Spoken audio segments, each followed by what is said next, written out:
I don't think anyone has ever put much thought into how it began or who was the first.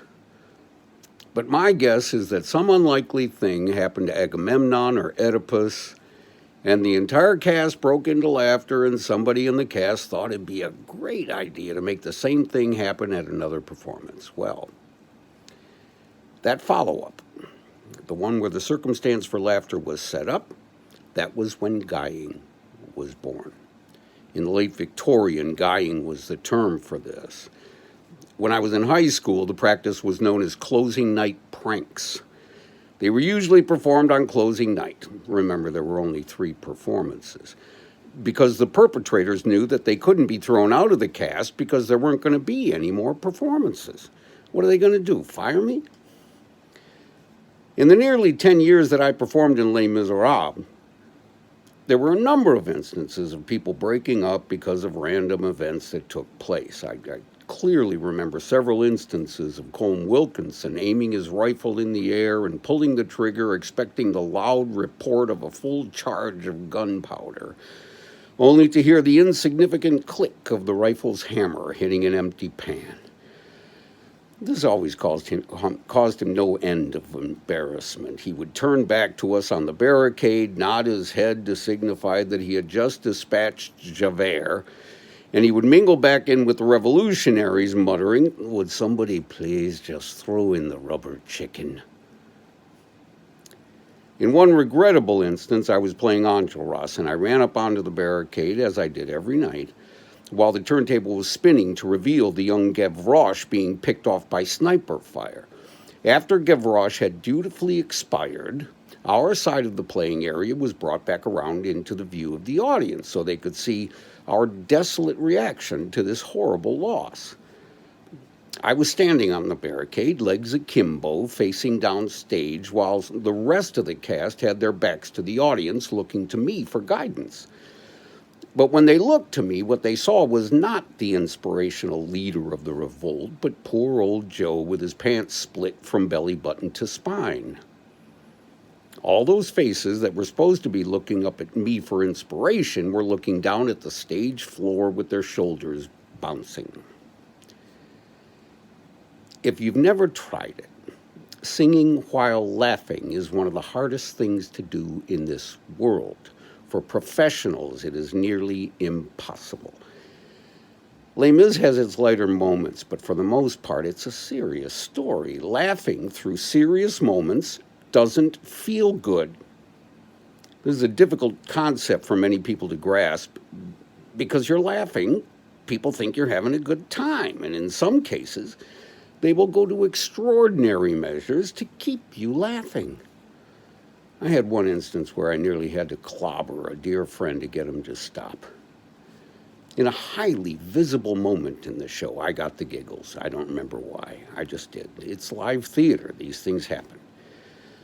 It was during Empty Chairs and Empty Tables. This is Marius' big, sad ballad where he acknowledges the loss of all of his friends from the ABC Cafe. All of us dead guys would line up at the back of the stage in darkness and do a slow, deadpan walk into the light just behind Marius. Simple, huh? Well, my shoulders were bouncing and every fiber of my being was trying to regain control. I was crying. I had flop sweat, the works. But one of my cohorts, standing right next to me, thought this was great. He did everything he could to keep me laughing. For the next week, in spite of all of my protests, he would do something to break my concentration at that very moment. Now, remember, this is a very serious, still moment in a mostly very somber play. He didn't have to do a tap dance. All that was necessary was for him to make the least unrehearsed movement. The audience would have no idea that he was doing anything untoward, but to me, it felt like I was drowning, and instead of a floating device, he was throwing me an anchor. That's guying. In another moment of diversion, Javert, at the end of the barricade scene, looked down into the sewer grate only to be shot from below with a water pistol. That's also guying. Here's my point of view on this. We are involved in live theater. Things happen. People in the audience make unexpected sounds. Members of the orchestra occasionally drop a cookie on a guitar string, or you'll hear somebody break wind just when you don't want to be hearing anything but your own breathing. Particularly in the long run, these things will make me laugh when I shouldn't be laughing at all, or they will make me very angry. But the event may be forgivable unless someone has deliberately set it up. When it's done on purpose, it's unforgivable. That's guying. That's a closing night prank, and it has no place in the theater. Even in comedy, if the audience isn't in on the joke, it becomes sabotage. It is not contributing to the common good. Whether the show's been running for a week or a year, guying is a symptom of that dreaded disease that Les Miserables was diagnosed with leading up to its 10th anniversary, long-runitis. It really is funny, but it's not. Directors hate this. Sabotage. Don't do it. Sounds funny, definitely isn't. The props department for Les Mis supplied the production with 3 fairly lifelike, fully costumed mannequins to represent French soldiers killed at the barricade. And these dead bodies, when not being used on stage, were stored in the upstage crossover that was used by the actors and crew as a passage from one side of the stage to the other. They just hung there, like 3 scarecrows waiting for Dorothy to come along and bend the nails down so they could be on their way down the yellow brick road. This passage was dimly lit so as not to spill any unwanted light onto the stage. It was a perfect setup for ambush. First, the joke was practiced on me. I was the poor sap walking backstage before the show. I was heading over to check my props, stage left, when the dead bodies suddenly came to life, scaring the crap out of me.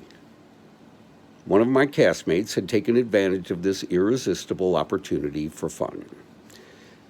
I now have a daughter who loves to do this kind of thing to me. She'll wait, just out of sight at the bottom of the stairs, knowing that I'm distracted by some thought or other, and she pounces.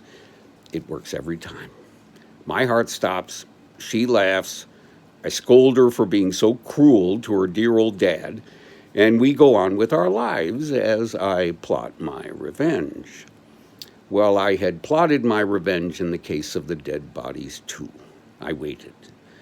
I bided my time. I wanted the shock to be unexpected and complete. One night during performance, I happened to be in a circumstance where I was playing one of the guards, dressed in exactly the same kind of uniform that the dead bodies were wearing. Perfect. I had a few minutes before I was needed on stage, and I expected the fellow who had scared me to be coming by. I nestled myself in between the other dead bodies and stood perfectly still. I sensed my quarry approaching, and I stepped out from the wall at the perfect moment. It wasn't the person I had expected. It was another cast member who had never been party to anything having to do with this little ruse. He screamed like a girl and fell to the floor. I thought I'd killed him. Meanwhile, Marius and Cosette were on stage singing their sweet duet, A Heart Full of Love, just a few feet away from where I was standing over my fallen comrade in the passage. He gathered his wits and congratulated me on a great trick. I thought sure that I had caused the ruination of the scene on stage and a heart attack for my compatriot. I was miserable about it. I had mistakenly thought that because I was off stage and because when it had been done to me, it had been a very frightening but very quiet spooking, I could take revenge on the fellow who had spooked me and have no disruptive effect on the show. I had been sadly mistaken. Now, as it turns out, I was not called to task for this. I apologized profusely to the fellow I had attacked. I had wished him no harm whatsoever, and what I had heard as the cry of a banshee had apparently been much softer than I had feared, because the folks who had been on stage at the time registered no complaint. It was a huge lesson for me, though.